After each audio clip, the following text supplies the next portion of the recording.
Irmãos, nós chegamos ao final já das nossas plenárias, de todo esse dia. Ao total foram 6 plenárias, como já foi colocado aqui. Essa é a sexta, já foram 5 plenárias nessa noite. E eu tenho certeza que nós fomos tremendamente edificados pela palavra do Senhor. E a palavra do Senhor, ela é poderosa, né? E eu convido os amados a abrir sua Bíblia em 2 Timóteo, capítulo 3. Nós vamos ler do verso 1 ao 5 nesse momento.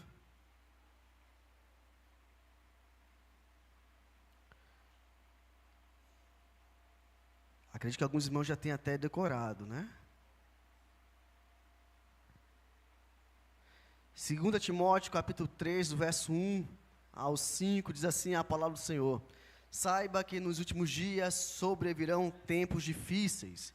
Isso porque os homens serão amantes de si mesmos, apegados ao dinheiro, arrogantes, orgulhosos, blasfemos, desobedientes aos pais, ingratos, ímpios, insensíveis, irreconciliáveis, caluniadores, sem domínio próprio, cruéis, inimigo do bem, traidores, impetuosos, soberbos, mais amantes dos prazeres do que amantes de Deus, embora tenham aparência de piedade, negam o seu poder. Afaste-se destes também. Amém? Palavra do Senhor. Meus amados, durante todo esse dia nós fomos literalmente confrontados. Literalmente. Nós aprendemos sobre os tempos difíceis, refletimos sobre a responsabilidade dos pais. Agora à noite nós já vimos sobre a questão do futuro dos nossos filhos, o futuro da nossa família. Mas agora Deus nos traz a uma pergunta.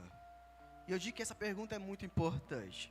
Depois de tudo que nós já ouvimos, o que é que nós faremos daqui para frente?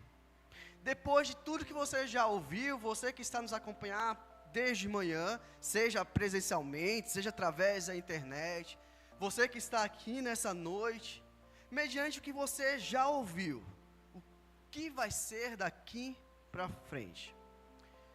Meus amados, informação sem transformação é apenas acúmulo de conhecimento, e esse não é o nosso objetivo, tá certo? Não é o nosso objetivo. E Deus não nos reuniu aqui apenas para ouvir. Deus nos reuniu para que pudéssemos ser fortalecidos. Deus nos reuniu para que a nossa família pudesse ser fortalecida.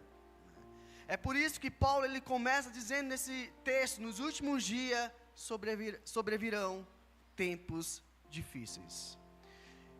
E perceba que ele não fala de uma possibilidade, ele fala de uma realidade. Os tempos difíceis é uma realidade, nós precisamos estar prontos para esse tempo.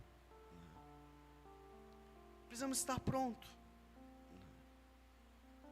Precisamos estar prontos. E eu digo para você, já disse pela manhã, que Deus não nos revela uma tempestade para nos desesperar. O Senhor não nos mostra uma tempestade para que venhamos ficar desesperados. Mas Ele revela a tempestade para que nós possamos acender a luz. Deus revela a situação para que nós venhamos poder clarear as circunstâncias. Então, os tempos difíceis não é para nos deixar assustados, não é para nos deixar apavorados. Não, os tempos difíceis é para que nós venhamos olhar para o Senhor. Os tempos difíceis é para que nós venhamos ser conduzidos mediante aquilo que o Senhor estabeleceu. Os tempos difíceis é para que a luz seja acesa sobre nossas vidas. E a primeira lição que nós aprendemos é que famílias que vencem tempos difíceis são famílias que entendem essa realidade. Eu falei pela manhã que um soldado ele não vai para a guerra sem estudar o ambiente. Eu falei pela manhã que nós vivemos uma época tecnológica, que mediante alguns convites que nós recebemos para ir em um determinado lugar, nós antes de ir olhamos no GPS, colocamos ali no Google Maps, vemos as melhores ruas, o melhor percurso para fazer. O bom soldado ele analisa o campo a qual ele vai pisar. Assim somos nós. E eu digo que só assim nós seremos vencedores, mediante as circunstâncias. Então, entender a realidade nos faz ser vencedores. Entender a realidade do nosso tempo, que é um tempo difícil, nos faz vencedores. A palavra difíceis aqui significa um tempo perigoso, um tempo de violência, né? Um tempo de moralmente pessoas desgarradas, um tempo adverso. Perceba que Paulo ele não fala apenas de uma crise, ele não fala de uma crise econômica, ele não fala de uma crise qualquer, ele não fala de uma crise social, ele fala de uma crise espiritual. Eu não sei se você percebeu a lista que é feita aqui nesse texto. Vocês anotaram? Amante de si mesmo, amante do dinheiro, desobediente ao pai, ingrato, sem afeição natural, mais amante dos prazeres do que amigos de Deus. A listagem, ela continua. Então, Paulo mostra uma sociedade onde Deus foi retirado do centro. Paulo mostra uma sociedade onde Deus não é mais o centro. E quando Deus não é o centro, outra coisa vai ocupar o centro. E quando Deus não é o centro, tudo perde o equilíbrio. Tudo perde o equilíbrio. E aí nós nos voltamos para nós mesmo quando nós vimos pela manhã. A idolatria ao eu. Quando Deus não está no centro, não há equilíbrio. A família perde o equilíbrio. A educação perde o equilíbrio. Os relacionamentos perdem o equilíbrio.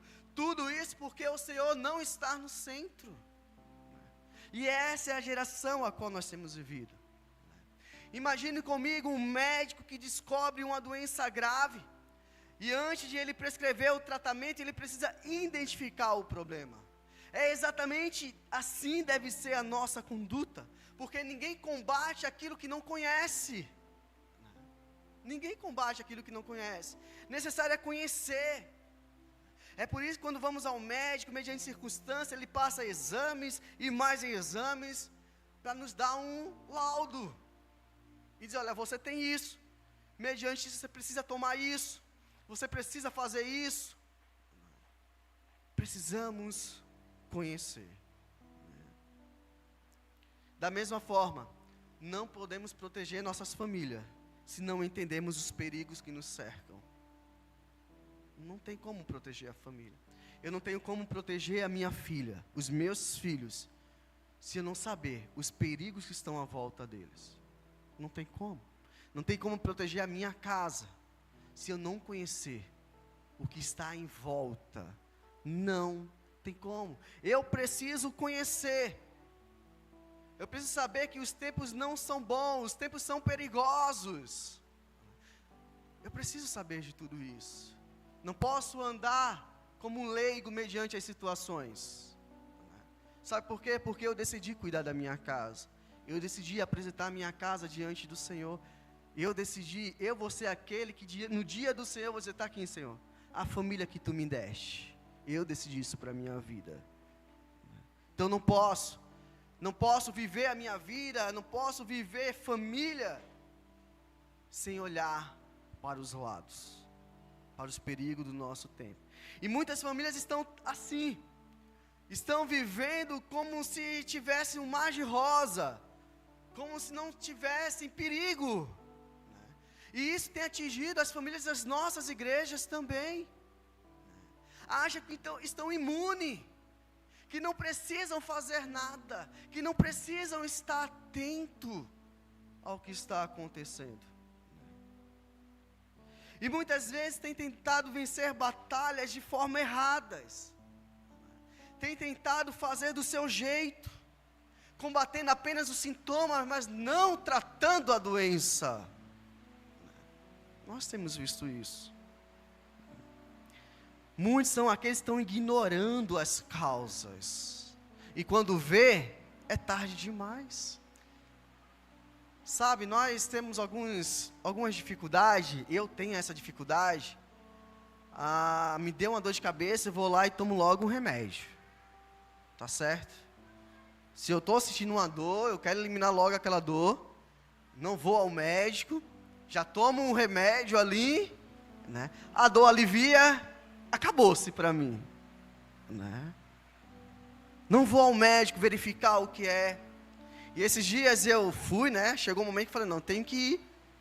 E aí eu descobri que eu estou com 1,5 de problemas de grau nos olhos, já, né? Estou com problema de vista, né?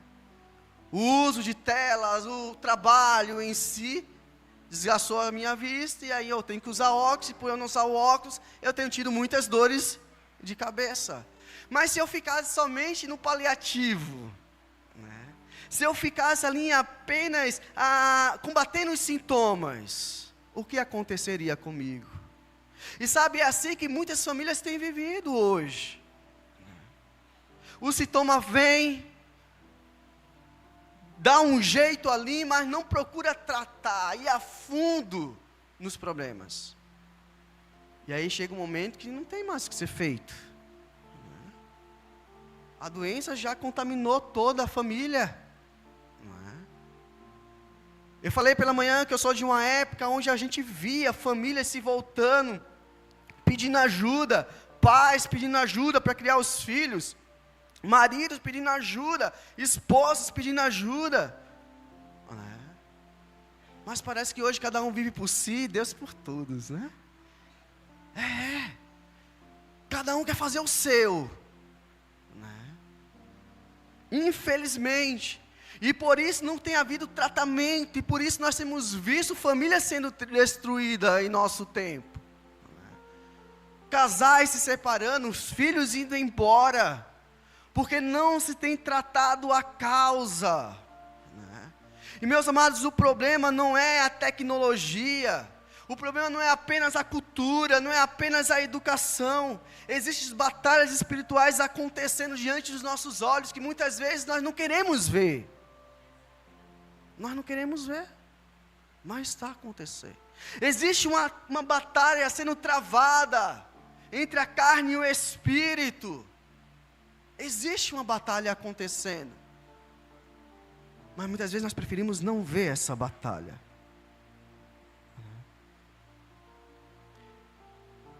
Pais que discernem os tempos, pais que não discernem os tempos, terão dificuldade para preparar os seus filhos. Terão. Pais que não conseguem enxergar o que está acontecendo, terão dificuldade em preparar seus filhos para enfrentar as crises, conforme nós já vimos aqui. Mas pastor, tem como piorar a situação? Vai piorar. Pastor, tem como ficar mais difícil? Vai ficar mais difícil.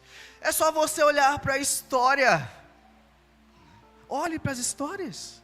Vá lá, volte atrás, décadas atrás, anos atrás. Quantas coisas não mudou?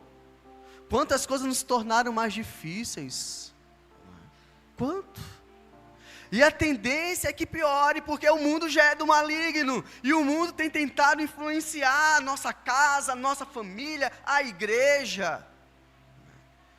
E mediante essa influência nós sofremos. Porque o que o pecado nos traz? Sofrimento. É isso que o pecado nos traz. Sofrimento. É dor, é separação, é corte na carne. É isso que o pecado traz para nós. Se não discernirmos os tempos, teremos dificuldade para preparar os nossos filhos.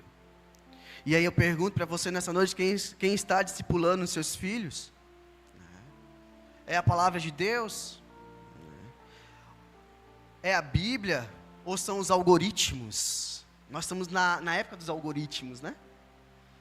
Que você fala uma coisa, o celular está desligado ali, mas... ou escuta tudo que você fala e começa a trazer todas as mensagens que você quer. Se você fala que vai comprar uma coisa, aparece um monte de mensagens. Se você pesquisa um item, aparece uma coleção inteira para você. Algoritmos. Quem tem discipulado os seus filhos? Quem tem discipulado? Você entendeu o tempo que você tem vivido? Mediante entender esse tempo, você tem discipulado os seus filhos? preparado para a guerra que está por vir? Para a guerra que já estamos a viver?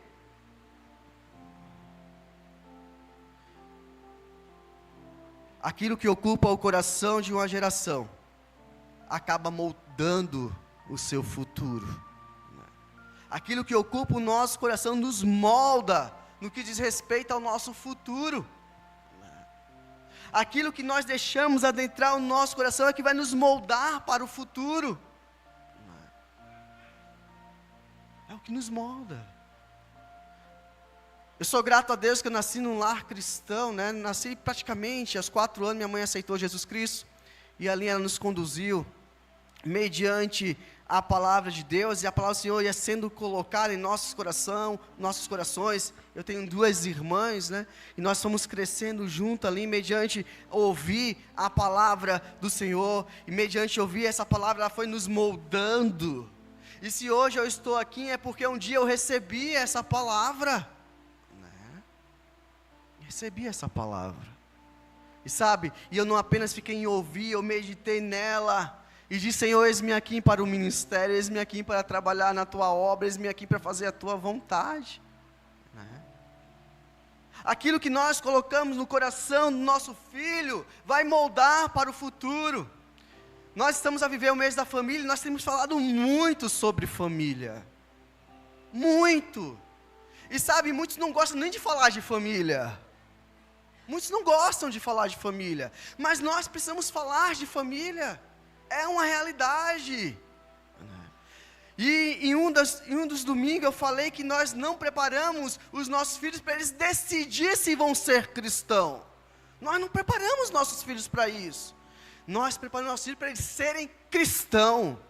Não é eles que vão decidir depois que crescerem. Não é isso que nós preparamos. Não é assim que nós ensinamos.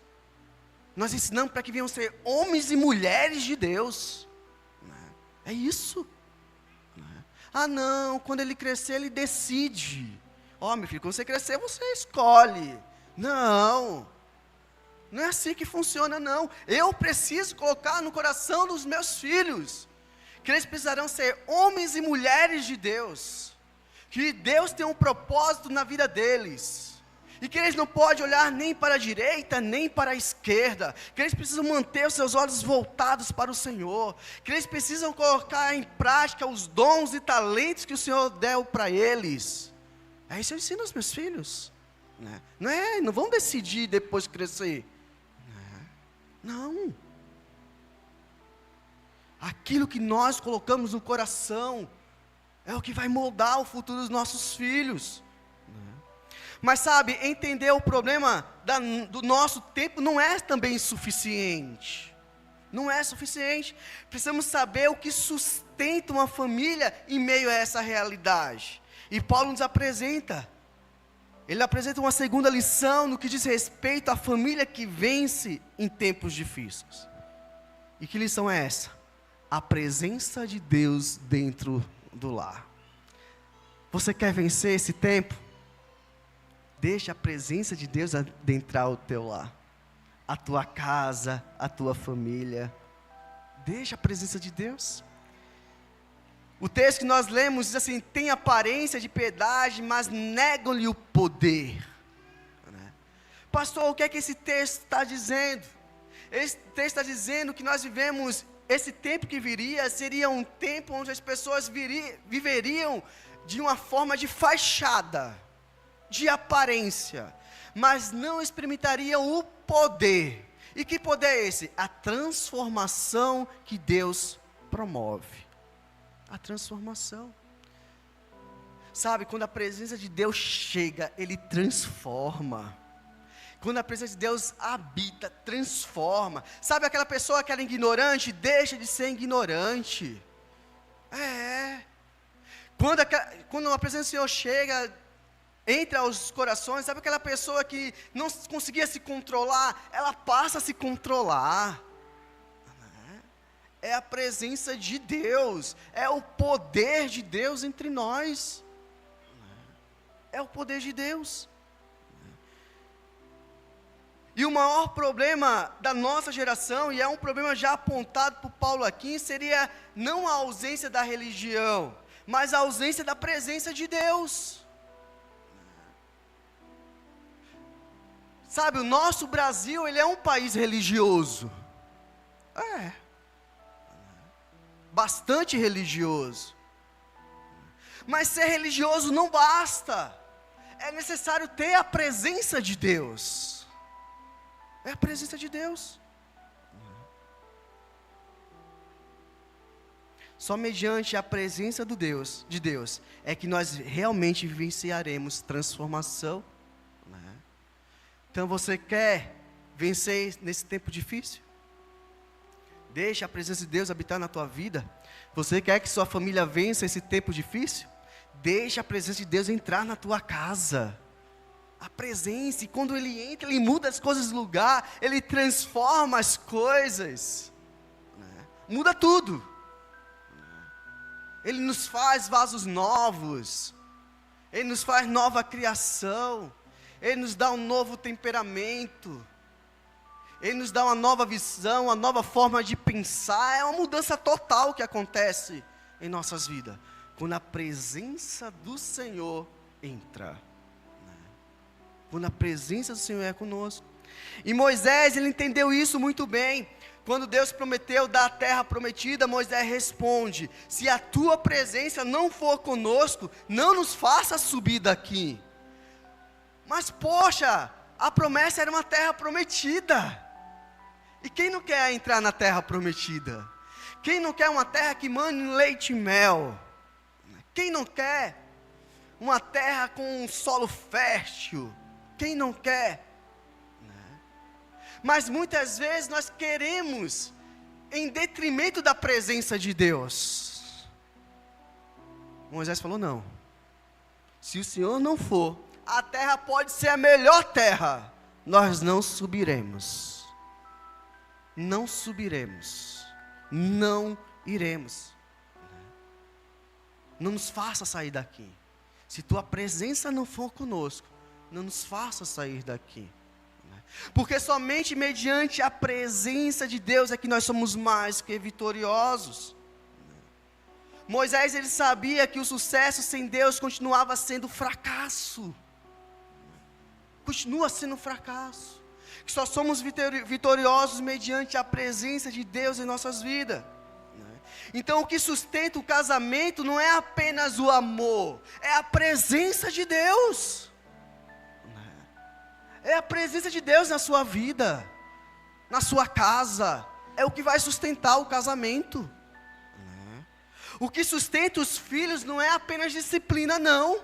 É a presença de Deus. É o que vai sustentar os nossos filhos.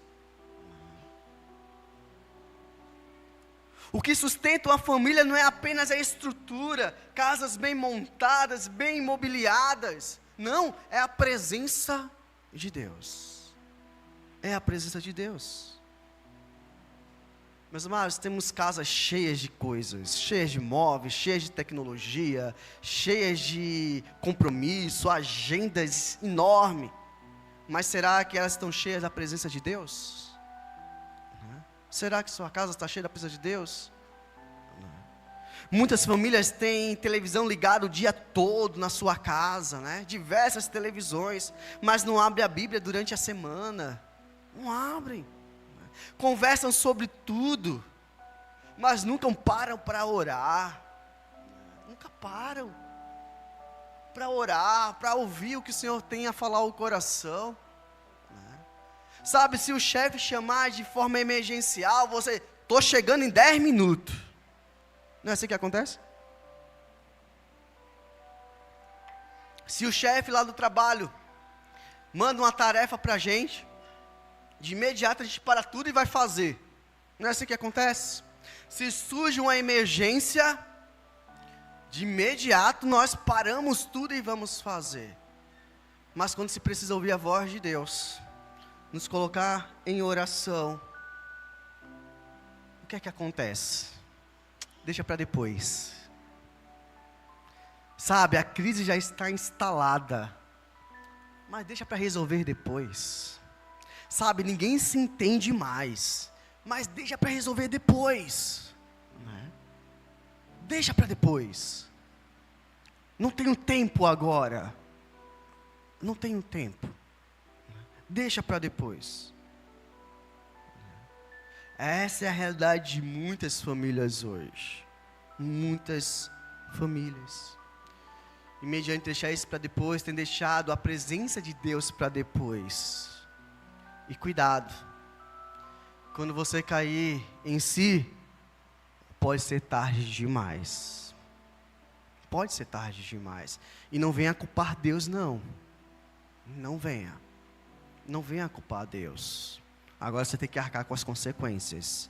Ah, pastor, mas porque foi Deus que quis assim? Não. Não foi Deus que quis assim. São consequências de escolhas que nós tomamos em nossas vidas. E muitas vezes teremos que carregar as cicatrizes. Muitas vezes. Ah, pastor, mas Deus perdoa. Ele perdoa. É verdade, está lá na Bíblia. Mas as cicatrizes permanecem. A cicatriz não nos provoca mais dores, mas ela fica lá. Eu tenho uma cicatriz no meu joelho que hoje já está bem... o tempo vai passando, já, a visibilidade já não vê muito não.